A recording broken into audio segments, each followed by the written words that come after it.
So, this next session is called Press Start for a Strong Mind.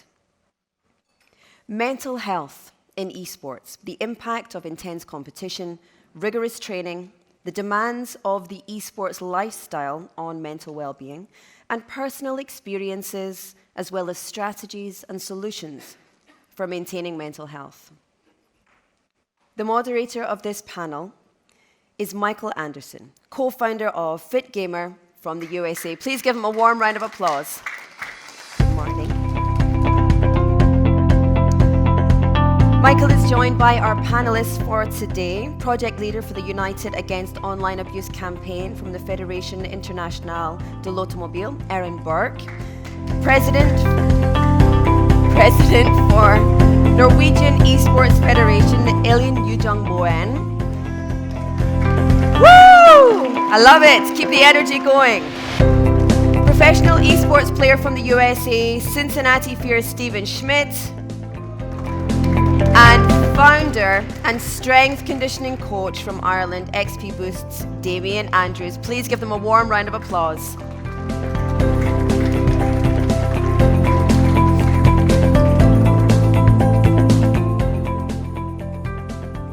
So this session will again be 45 minutes, and then we'll come back for a 15-minute Q&A. And they're so excited. They've been practicing all morning. Enjoy your session. Thank you. Good morning, and thank you, everyone, for being here. Mainly my esteemed guests on this panel. My name is Michael Anderson. I'm the co-founder of a company called Fit Gamer, which is a health and fitness solution for esport athletes and gamers. That was born out of 5 years of experience being a performance coach for Cloud9. Ken over there has that Cloud9 jersey. Can you stand up just so people can take a look at what we're talking about here? Thank you. I did not ask him to wear that sweatshirt, but thank you. I appreciate it. So let's go ahead and hear just a short introduction from those on our panel. Let's start with Elin.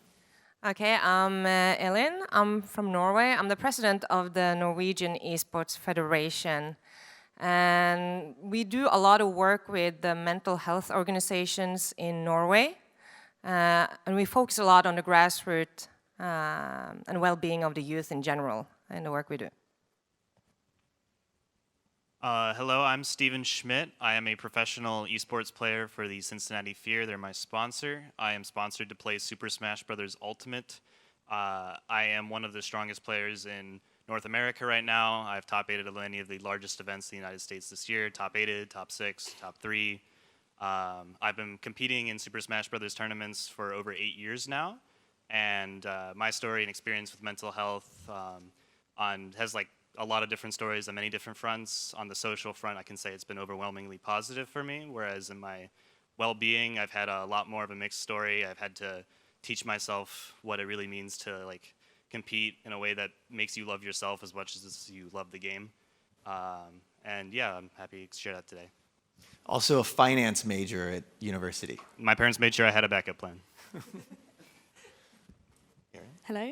Oh, hi everyone, my name is Erin and I run an international coalition dedicated to combating online abuse in sport. It's called United Against Online Abuse, and we bring together sporting federations, national governments, regulatory institutions and tech platforms to come together in this ecosystem. And we're founded on 3 pillars, which is Stronger Together, research-led, which is incredibly important in this field, and actually committed to change. It's quite easy to be performative in the space of online hate speech and online abuse, but we seek to change this through the work that we're doing.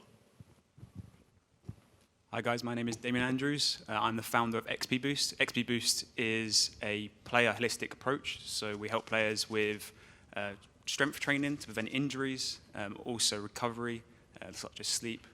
I'm also a strength conditioning coach, so I've mainly worked with Guild Esports in the UK for the last 5 years, where I've worked with a lot of pros and academy players.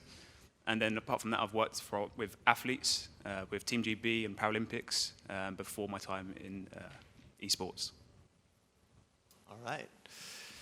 So mental health, a strong mind, Those are not necessarily the same exact thing as you might imagine.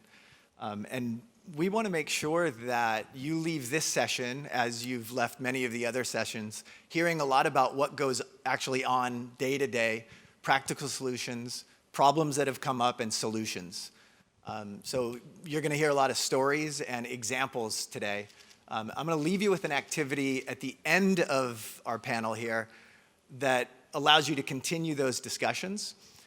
We have never met in person. I know a little bit about Steven's background because Fit Gamer, back in March with the IESF, did a virtual seminar on mental health. But I want to say that for me personally, I've told these guys this as well. We've been here this is our third day, and for me, this feels like the culminating event of meeting professionals that I didn't know. But we've been able to spend we've kind of been like a little club the past 2 days walking around, and it's been great to both individually and as a group get to know each other, but also get to know people like Elaine. Like, mental health is inextricably linked with the topic that she brought up. After the talk with the organization owners, Dave Lee, we had an amazing talk about his approach being an underdog esport organization in Mongolia. How do you approach going to an international competition against ninjas in pajamas, like a 22-year-old or a 22-year-old organization, or T1, which has been around for 20 years, right? And he had some really groundbreaking, I think, sort of approaches that, while not in the clinical mental health realm, they clearly had to do with developing strong minds in the industry. So definitions matter, and not everybody uses the word mental health in the same way. So the first question that I want to put out, or the first issue that I want each one of our panelists to discuss briefly, is, in your organization and in your position, what does mental health actually mean? So you hear the buzzword mental health. What is your organization's take on that? And we're going to start with Elin, because Norway has some very specific definitions with that. So it's not within my federation, it's the definition set by our health department. Mental health really actually means that you have a good relationship with yourself and the people around you and your peers. So it's when that you start struggling with those relationships to yourself or people around you, that's when it gets into like bad mental health issues. So it doesn't necessarily mean, say, doing yoga to get better at playing Super Smash. No. Right? And that's definite. We're going to talk about that later, but I want to make, this first issue is to make that distinction. So again, mental health in the framework of being a pro player. Yeah, so if I have no organization that has created any definition. It's not in Fear's area, but if I were to describe mental health from the player perspective, I would say it's how my drive and willingness to practice and play the game that I do is impacting my well-being in the rest of my life. My relationship with the game and my happiness as a person. Because sometimes my practice and my drive to get better has very much so gotten in the way of my vision of myself. My self-worth has taken many big hits for my desire to improve. And for me, ever since I've really gotten over my biggest hill with that struggle, has been all about making sure that I am happy playing the game that I am, not just performing my best, but also being happy outside of that game. And you've, as you know, we know a lot more background than you do about our panelists here, but could you tell us a little bit about your story, your personal story that you talked about back in March with the IESF panel on mental health? We are not clinicians on this board, where there's not a psychiatrist here. You can't come to me to talk about clinical level depression or anxiety. How did you, say, make it out of some of those true personal mental health issues, that some of them much related to what Elaine brought up yesterday with her son? Yeah, so I would say my story with mental health struggles, you could say it starts back with my mom's side of the family. There's a long history of chronic depression in that side, and many of my siblings and myself for sure have also caught that gene of chronic depression, but it didn't really develop in me until I'd say my later teen years, when I was already well ingrained in the competitive Smash community. And where I began to see it and where like depression really began to start hitting me was when I practiced and I played this game so much.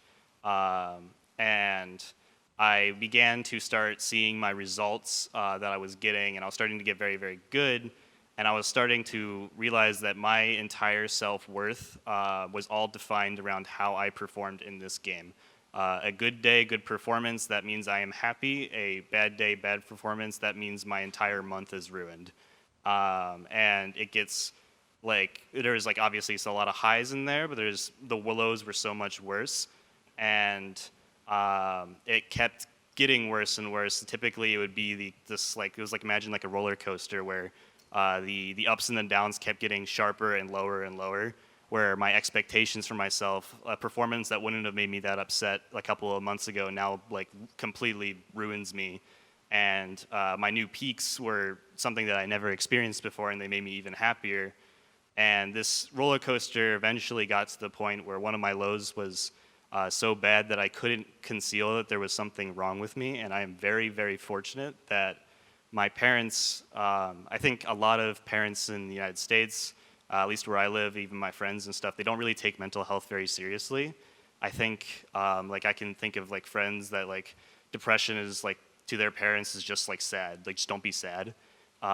Fortunately, because of my mom and her experience with her own father taking her own life as a kid, and many of her male relatives on her family also doing the same thing, she was able to catch the signs on one of the lowest like points I eventually hit.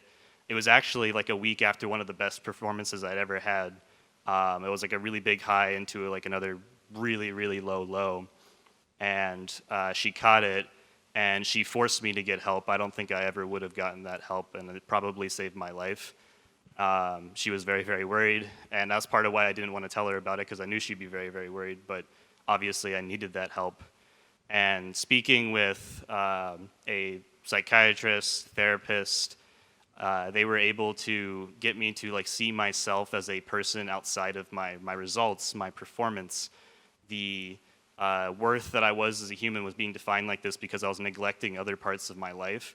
I wasn't happy with where I was in school. I wasn't happy with where I was with my friends. I wasn't happy with like my other hobbies, and because like I like put everything into this one thing that I was doing, I realized that like it was causing me to suffer for it. Like everything depended on that, and so I took a break from the game. And this was like at the time was like a peak of my results. It was some of like the best like play I'd had, but I had made myself take a break for about 3 months. And I started working on myself in other areas of my life. I started like finding ways to redefine who I was. I'm not just like a competitive Smash player. I really like chess. I really like board games. I really like going outside. I really like rock climbing. That's like things that are like making me very excited about life. And seeing myself in other lenses to break this one definition I had of myself. I was really worried that when I came back to competing after that like 3-month period that I would be worse. I'd like taken all this time off. I would have fallen behind. But really my results just actually even went further up from there. And I realized the stress that I had in competing was one of the things that was hurting me. Was every single time I went to a tournament, I knew my entire month was either made or ruined by like how I performed, and the stress of like knowing that you're going to be thinking about taking your own life if you don't win this set is something I would not wish upon anyone to have to play with. There's already enough pressures with externally. You don't need to be doing that to yourself. And ever since then, I think one of the messages I've had, and I've found it so many more in so many other players, is making sure that you understand your worth as a person outside of the game that you play. You are worth so much more than that game that you play. And that's where I would probably like put the summary of my story, and what I discovered about myself was really defining my self-worth as a person outside of the context of what I do. Yeah, you can't get more practical and personal than that. Thank you very much for sharing. That hits me, and I know the audience as well. Thank you. There are other things to talk about as well. Hey, dude, nice job.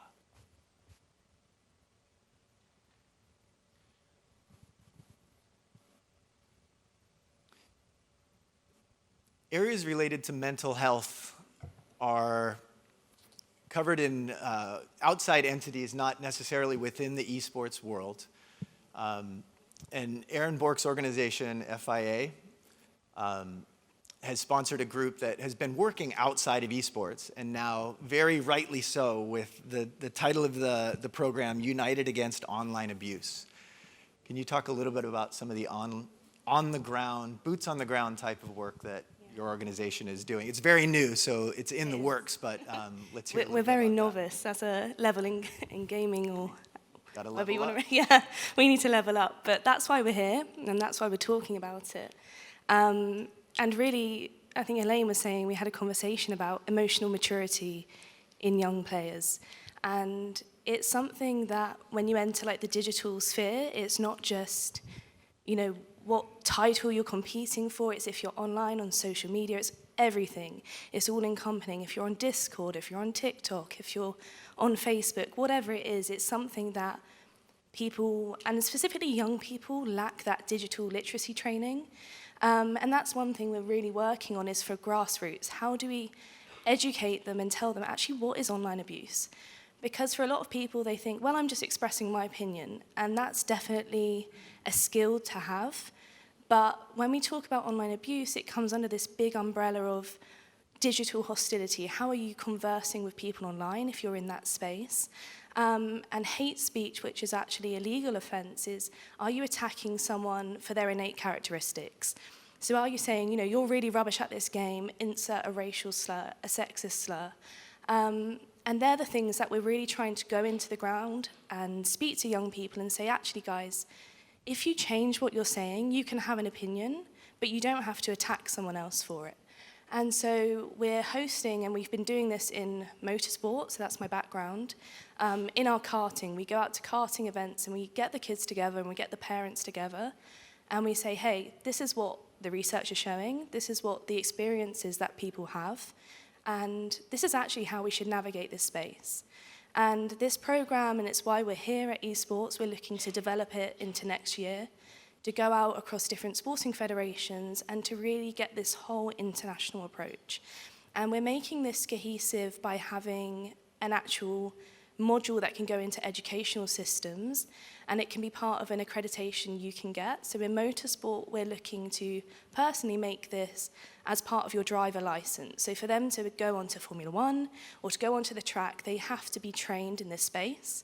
And that's us saying, actually, we're here and we're making a stand. It's not just, hey, we've got this course and here it is. And it's something that we want to develop throughout all these systems in that space. And for parents as well, again, to your point, like, they need to recognize the signs. And, you know, you have to be educated. You can't expect everyone's experience is so different. So for me and my mental health, it wasn't about gaming. But I remember saying to my mum one day, you know, here's what's going on. And she said, why don't you go to counselling? And at the time, I was like, oh, I wanted to go, but it felt so taboo to actually go and say, actually, I go to counselling once a week. And so that, for me, was a big deal. And if we can implement that into sports, that's where we'll see real change, by bridging those groups and making the difference from the top and the bottom so it can all come together to combat it. I just had flashbacks of middle school. Those are tough years. And in the gaming and esports world, like, gaming and esports is one of the ways that kids manage, right? It also is one of the ways that kids get treated not so well. And again, I talked about we're going to keep things practical and have some stories.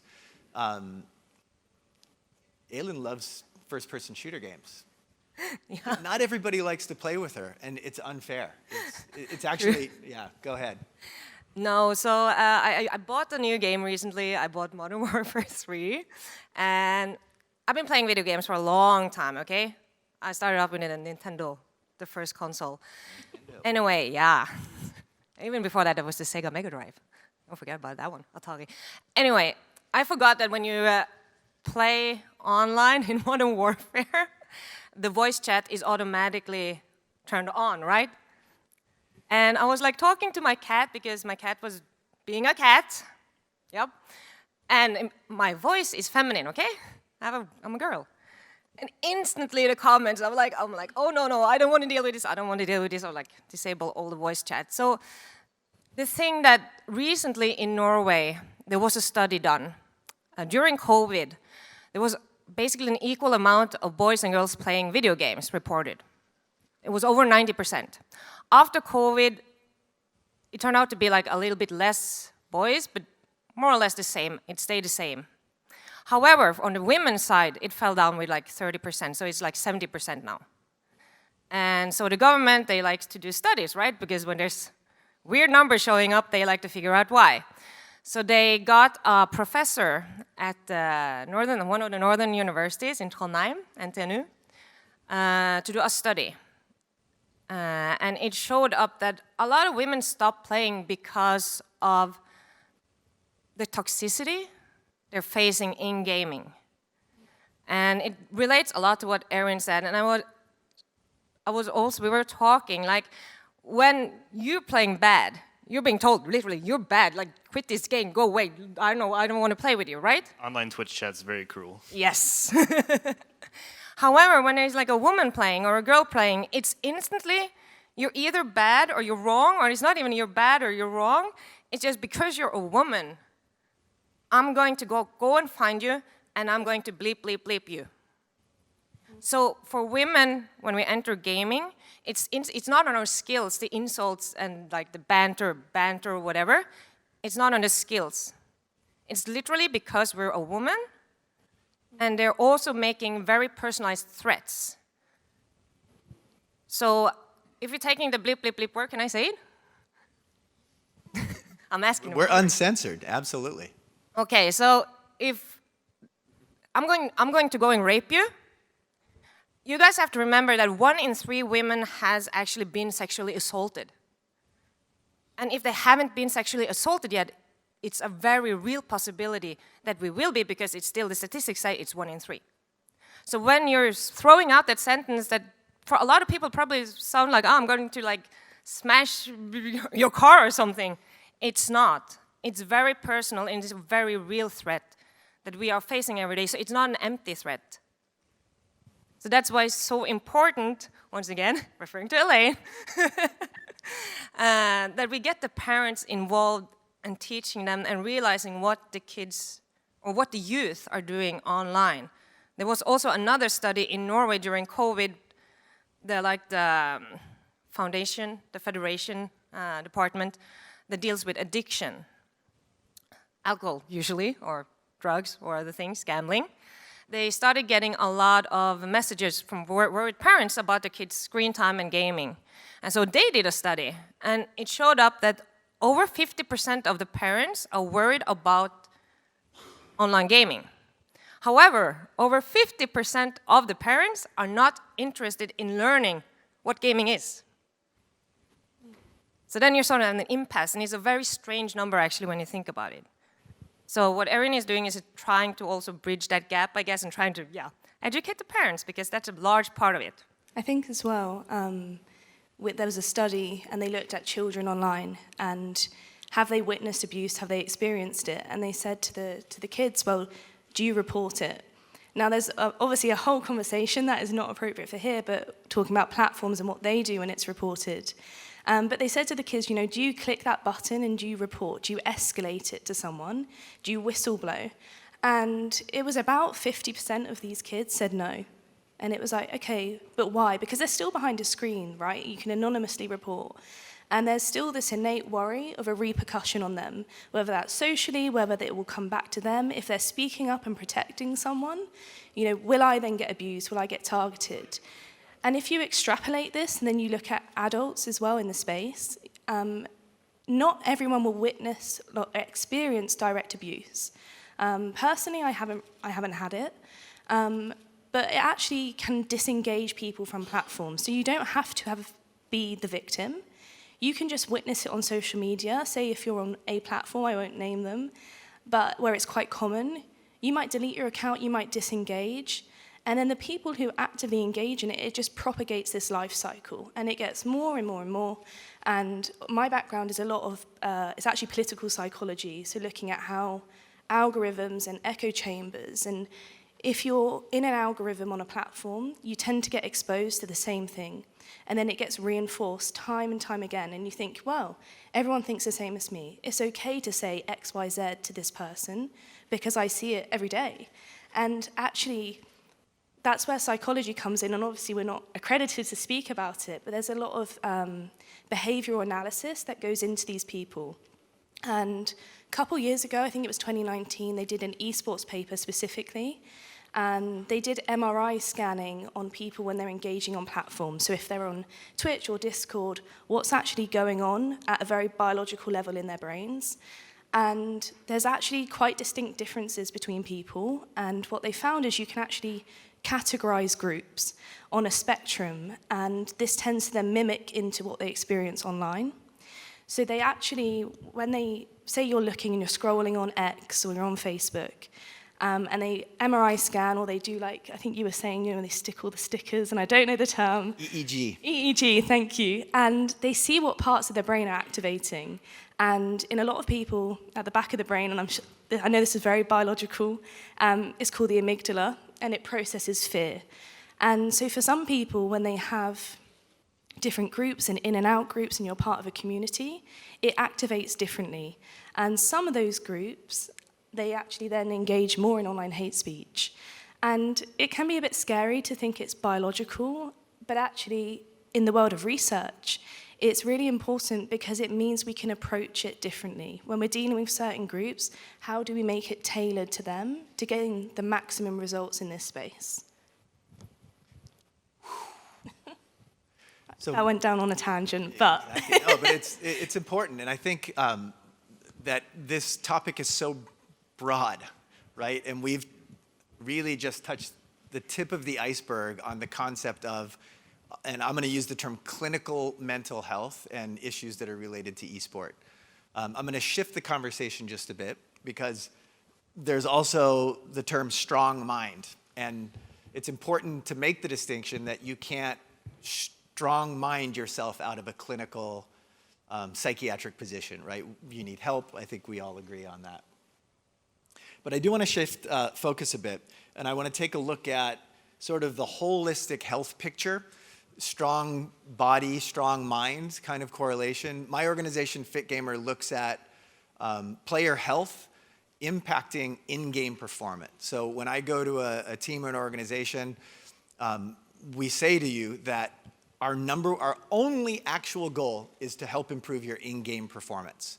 Any of the other strength gains, positivity gains, confidence gains that you get are secondary.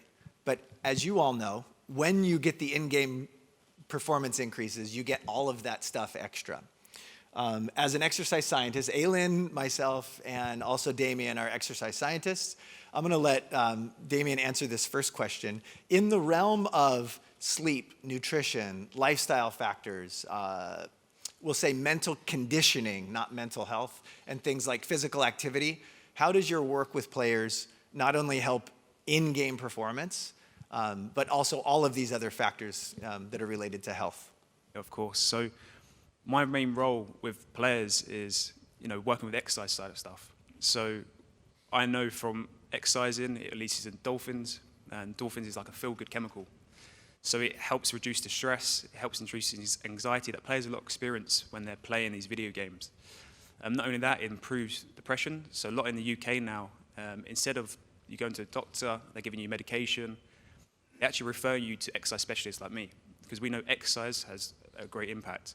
A lot of the research I've done also within esports is actually more with cognitive function and how exercise can impact that as well. So doing stuff like strength work, doing cardiovascular exercising on a weekly basis for at least 150 minutes a week has shown to improve your reaction time, your hand-eye coordination, and not only that, improves your mental health, which is huge.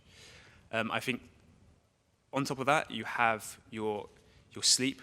We know if you have a good night's sleep, your mood changes the next day. If you have a bad night's sleep, your mood is going to be awful for a player. You're going to have a very discomfort kind of tournament. You might say the wrong thing to teammates. It also improves your memory as well. So it's really important for us as coaches and organizations to make sure that we have that holistic approach. We're looking after the players' physical, mental, and recovery as much as possible to support them. And touching on some of your points, going a bit off here as well. That's fine. But what I found works in an organization is having that support structure. So with Guild Esports, we make sure that we have psychologists there. So players are introduced, we are checking in with them on a weekly basis. I also do my weekly check-ins with them. And then we also train staff on workshops. So what to look out for with mental health. Because I may only see a player, let's say, an hour, 2 hours a week, but coaches, social media, teams and managers within organizations, they're going to see the players a lot more. So it's your role as organizations to actually identify, maybe I actually think this player might have mental health issues or regards, and then they refer them to the clinical psychologist. In the UK, we have the mental health first aid, which literally costs £50. For an organization, that is not much, but we can train your staff to look out for these mental health issues. So for a bigger picture, an organization has a lot of work here. We also train our students, like in the academy, and we bring in a lot of the parents doing workshops again, what to look out for within your child. So identify areas where they may have mental health issues again. So that might be, especially within esports, you identify burnout. It's huge, you hear this. We have depression, anxiety, all these things. Parents can identify these problems as well, because especially within the academy system, we have people away from 11 years old up to 22 years old. So we have a range of different ages, and a lot of the times they're going to school, and then they come into the HQ for 1 hour, 2 hours. So we spend a small amount of time with them, but we can help protect them from depression and anxiety. My kind of experience as a coach, I have had a player reach out to me before, and they have had suicidal thoughts, and they wanted to commit suicide that evening, unfortunately. I know my background, and I'm not a psychologist at all, but I was proud that they came to me, as I built that rapport with them, and I helped them get the support they need to improve their mental health as such. And I'm glad that they reached out to the contact, which was Mind, and they got the help they needed. Because within esports, I know this year alone, we've had 2 suicides, unfortunately, with players, and the number might be bigger, but I know at least 2 pro-professional players have committed suicide. So as coaches, as organizations, federations, there is a lot more we need to do to try and improve the player as a whole.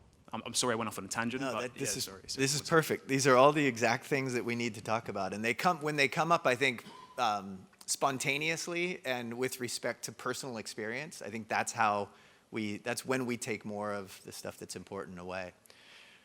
You touched on this idea of when something goes wrong, like when your sleep suffers, you don't eat well. When you don't eat well, you don't have energy to train. When you don't have energy to get out, your physical energy, you don't play well. And I talk about that being sort of a downward spiraling effect. The opposite is also true.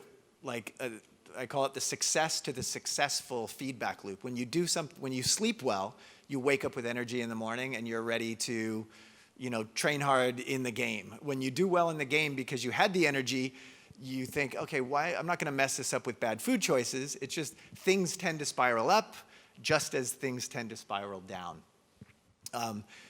Just yesterday, Stephen talked to us about, do you have an instance? I have a specific one that it'd be interesting to see if it's the exact same one that I'm thinking about. A time where you made good choices that led to better choices or choices that you made that caused you to go into a downward spiral with respect to the physical stuff, the sleep, the exercise or lack thereof. Yeah, I think a couple of the panels have talked about this before, but I think one of the biggest problems in esports is that there's no structure, right? Like a baseball kid in his first grade, or like a chess player, because I was both of those things, right? I had a coach in both of those things, and they give you the routines and the structures and positive feedback that you need. Esports, I had none of that, absolutely none. And growing up my entire life, I don't know, just it wasn't thought of a mental thing to play, and I didn't really understand that. I was very fortunate. I had a very healthy family growing up. They didn't let me have anything super sugary. like pretty like good about like holistic foods and stuff. But when I first started going to tournaments, I started traveling out, and I got really excited to have fast food. And I was like eating a whole bunch of garbage like my first 2 years of playing these tournaments. And then one day I had like a particularly garbage meal, and I realized the impact that it had on my brain. So I have a negative story on that, but it ended up being a very like positive experience where I realized like I care about what I eat now because I care about my performance. And so I went back on a very like, for being a kid that didn't drink a lot of water, a kid that was taking as much like sugar as he possibly could, to being like intentionally very healthy so that I could perform better.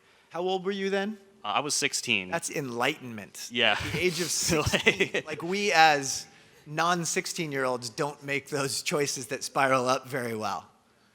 What do you want me to sing next for karaoke? And yeah, so I like can say that like, well, on the mental side, obviously I like really didn't create good routines for myself, and obviously that created problems there. But actually I think on the physical side, I got very fortunate that I recognized the things that worked for me, and I think I actually created a routine for myself that most people, like I think Damien would be like pretty happy with the routine overall that I do.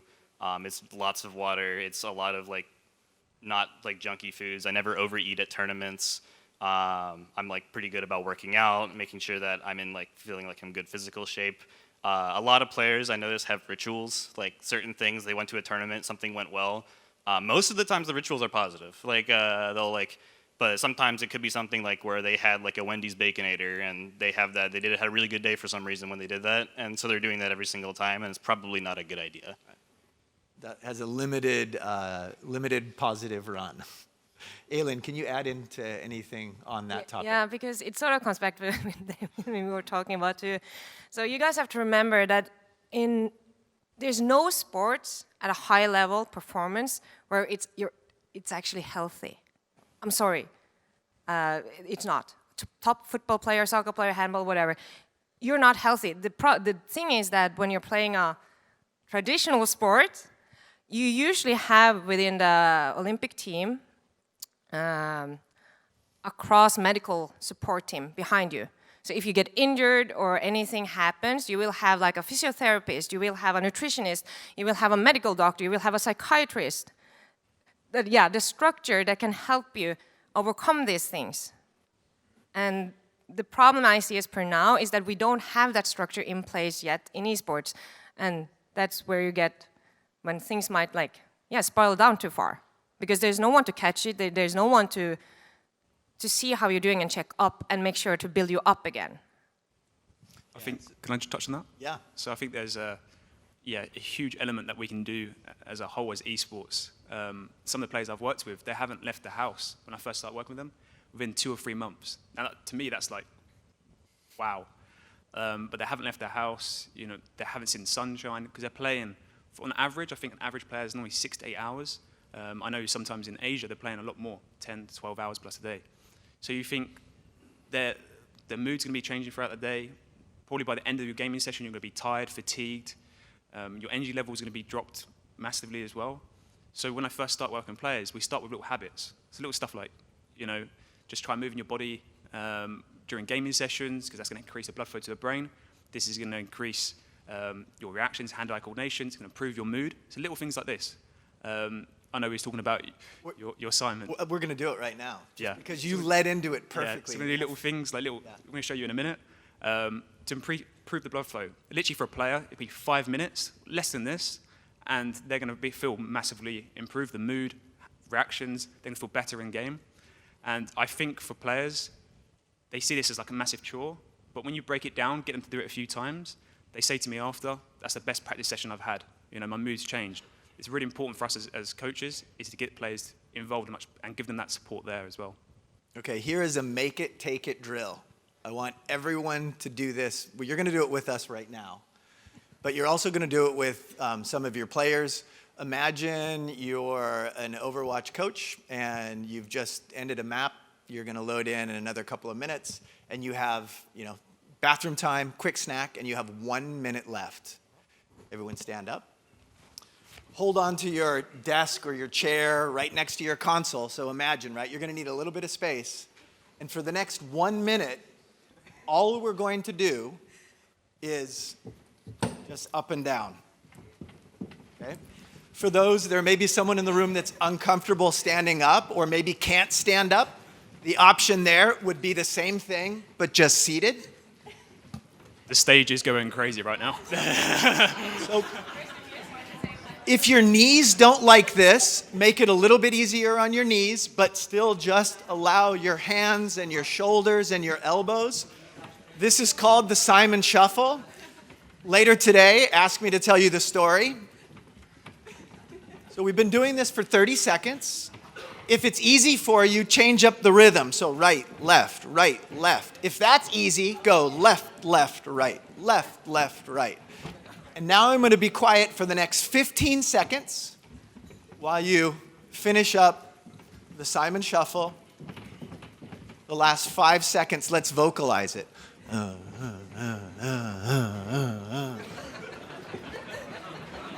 All right. Now freeze. Stay right where you're at.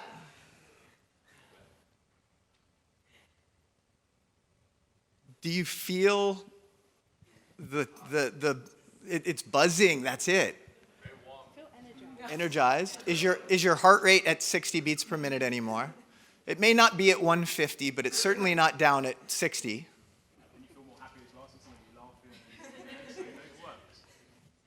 Do you remember the last thing that we talked about? Or do you remember what you were looking at on your phone or what you were talking to somebody about? Your brain, do you know what the Etch-a-Sketch is? That toy with sand, and you do the little drawing, and then when you want to erase when you get everything, you've drawn on the whole thing, and it looks chaotic, like our brains when we've been thinking and on Discord and in the chat and on Twitch. And this is shaking the Etch-a-Sketch for a minute, and then you look down at the Etch-a-Sketch, and it's completely blank. And then you sit down, and you put your headphones on. And you stomp the other team. It's called the Simon Shuffle. It takes a minute. You don't have to tell them that. You don't have to tell them that there's increased blood flow to, muscles that haven't been working. You don't have to talk about the fact that there's blood flow to the brain. There's chemical releases in the brain going on. These guys can do an hour lecture each on what just happened to your body that is prepared you to load into the game instead of soda, streaming, Discord, TikTok. You're ready to play now. Try it out. Just a minute. It's only a single minute. So we empower success, WES. That's like the motto of what we're here for. And we've heard a lot of stories so far. There's a story of a collegiate esports director at the University of Oklahoma in the United States, 40,000 student university that has about 50 esport athletes. Their Overwatch team did this type of protocol, not just the Simon Shuffle, but they did exercise, they worked on sleep, they did this type of program for a semester. And Josh Reisenberg, the coach, reports back that the grade point average for the Overwatch team went from a 3.0 to a 3.3. 3 of the students changed their majors to majors that were more difficult than they were before because assumedly they're more confidence, they were ready for it. One of those was changing from a communications degree into astrophysics. We need the communications degrees, y'all, but the astrophysics needs a bit more brain power. 3 of the players leveled up in their rankings, and every single one of these players, it was their first time that they had ever set foot in a gym, right? So a brand new experience. So that's one of the stories that I have for you today. I want you to continue. Yes, we have a question and answer period that's going to go on. Hopefully, you've got some questions ready for us. But in an effort to try and continue these stories, not just conversations about the big picture, about what are our responsibilities in the esports and gaming industry with respect to player mental health, but what stories do you have? I know David has some. We talked about some just yesterday. Do you have a player who has either accessed mental health services or started going to the gym or started changing their eating habits or their sleep habits and have a positive story to tell? There's no negative stories to tell with any of those changes. And I want you to do this. Somebody asked me, a couple people asked me the other day, why do you have your badge clipped on both sides? And I'm telling you right now, the 3 people that asked me, it's because I want to tell you stories about players whose lives have been changed because they were seeking better in-game performance by way of diet, exercise, meditation, yoga, seeing a therapist. So this means that you have a story about a player. So ask me. I have like 35 of them that I want to spend the next, not 15 minutes, but hour and 15 minutes telling these stories. If you have a story about a player that you want to tell, switch over your badge right now so that you're not clipped one at a side, but you have 2. I'm not looking at you now to make sure that you clip it, but if you have a story to tell, or if you see someone whose badge is clipped like this, nice. Then walk up to them and say, hey, tell me the story. Because that's how we share experiences. Like a panel discussion, us talking at you, even us answering your questions, leaves a lot to be desired. But the one-on-one conversations that we had are the reasons why we make like personal connections that we have. And we empower success and we want to win. We want to be the Philippines. Who doesn't want to be the Philippines next year when they hand out the IESF Federation of the Year? Everyone wants that. But only one team gets that, and what are the other 123 are losers? No, they're winners in another way because they got to experience this. Questions for the group?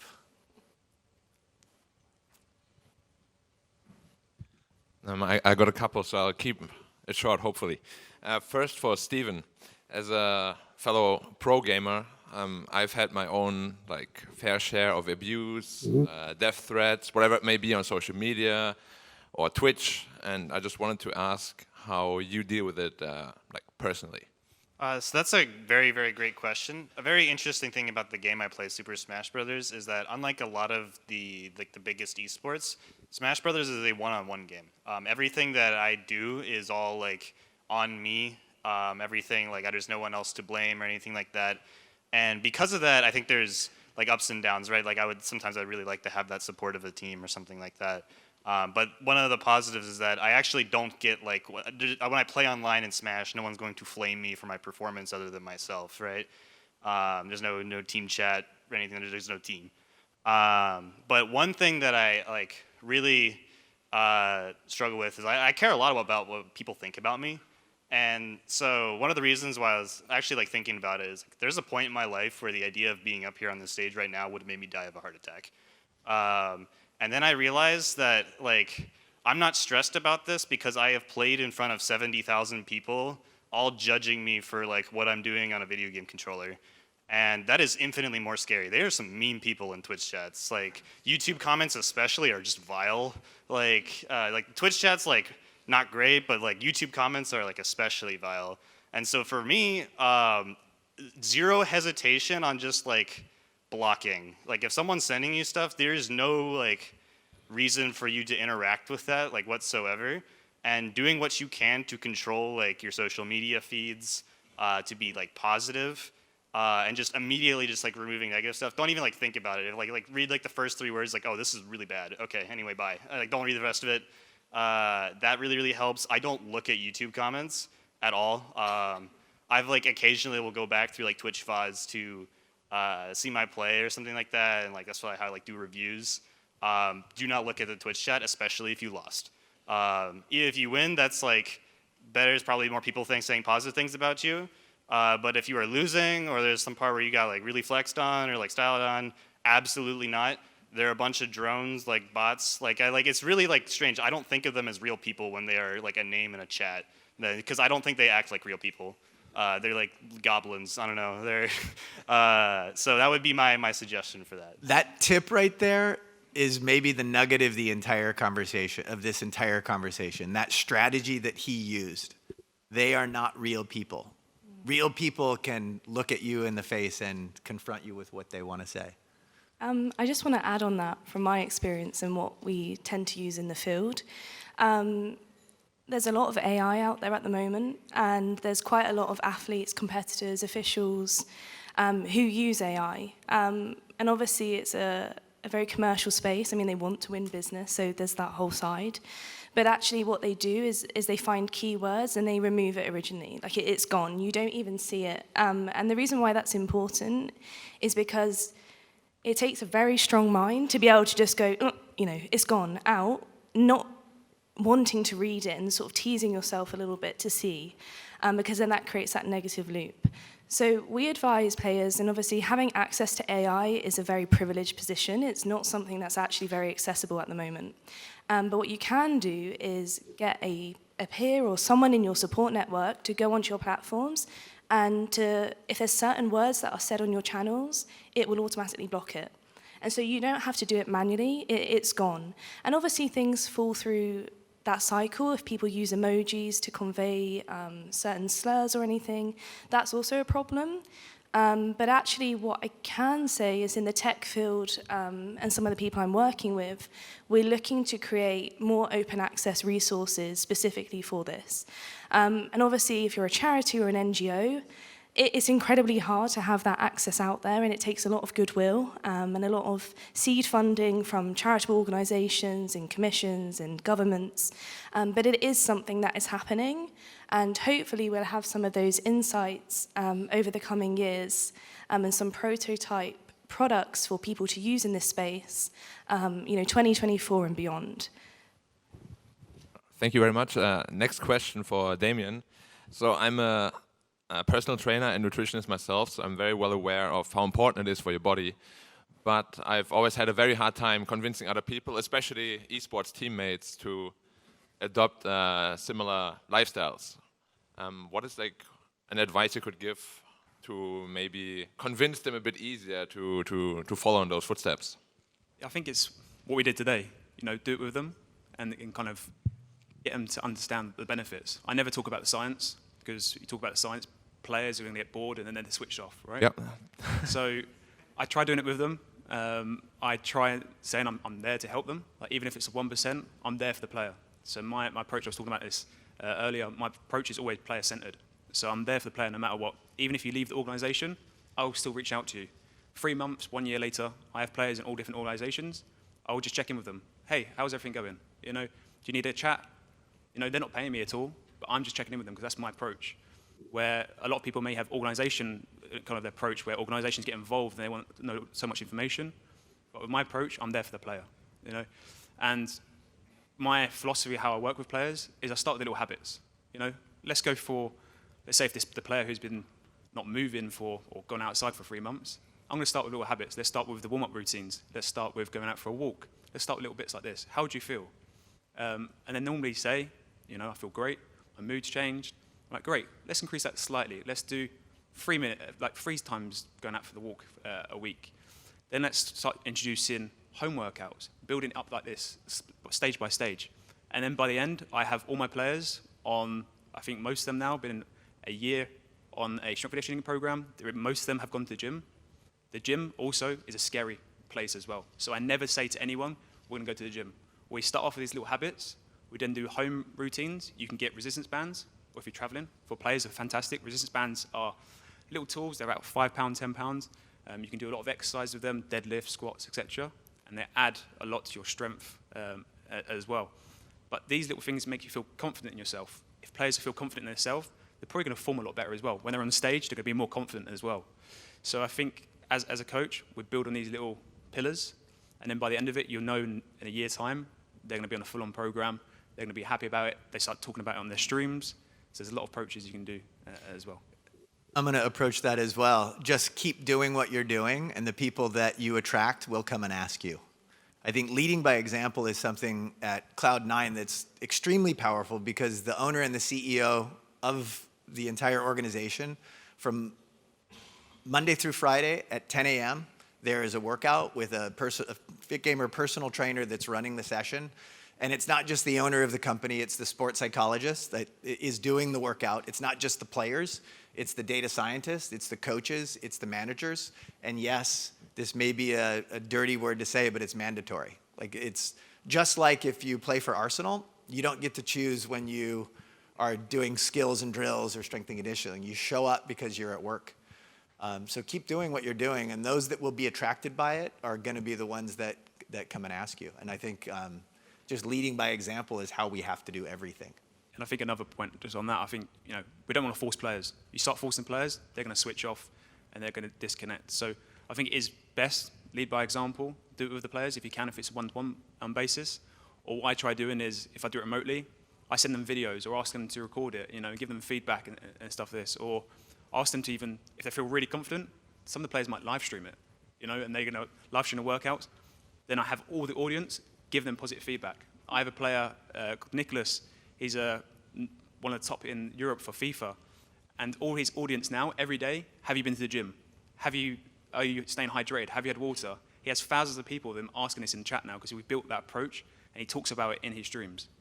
Okay, thank you very much for the detailed answers. Do we have time for one more? Or? We've got a couple of other hands. Oh, sorry. Yeah, okay. Go ahead. Sorry. Don't want to be hogging it. Damien has an appointment with you for 15 minutes right after the session.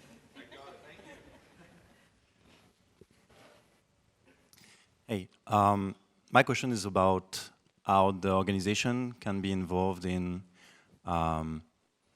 helping toward the toxicity that the fan can spread. Like, we see more and more associations of fans that are following the teams and the players, and we are fighting against, we are trying to educate the players to not look at this toxicity, but there is also, in my opinion, work we can do, to educate people to behave better on social medias and understand that the people that are looking at the screen is not only a screen and pixels, but there is someone behind it that is playing, that has worked out and trained for months before coming to this tournament. And even though it doesn't win the tournament, he did great stuff, and there is stuff to learn from that. So I was wondering how we could help better organization or give advices to organizations to spread this good mentality to people. It's a great question. Fans are particularly challenging to pin them down because they operate in so many different dimensions and, all the different platforms, countries, and I mean, there's so many different layers of toxicity. What type is it? Is it, are they mimicking female, male dynamics in the real world online, in gaming? Is it political backgrounds and cultural backgrounds? And that goes so much deeper than just the game, because I'm sure if you took away the event, you'd still have those groups having that backlash. And it's a major thing, and it's why we're looking so much into geographical regions and what are these key trigger points. With fans, it's something that actually we haven't quite targeted yet, if I'm honest, because we need the research behind. But there is a principle called applied behavioral analysis in psychology. And it's a bit contested in other areas, but in sport you can look at how do these fans engage and what are these trigger points, and then how do you create those positive reinforcements. And I think there's some fans who will be touched by vulnerabilities of players. So when we have ambassadors and they're talking quite freely and having that emotional connection, but not everyone responds to that. There's a way on platforms actually that we can try to reward fans for positive discussion. And that means being, this term diplomatic, how are you engaging in how you feel about another team and what are you saying? So some of this, you can basically, just as an example, say your fans are active on Twitch or Instagram, for example.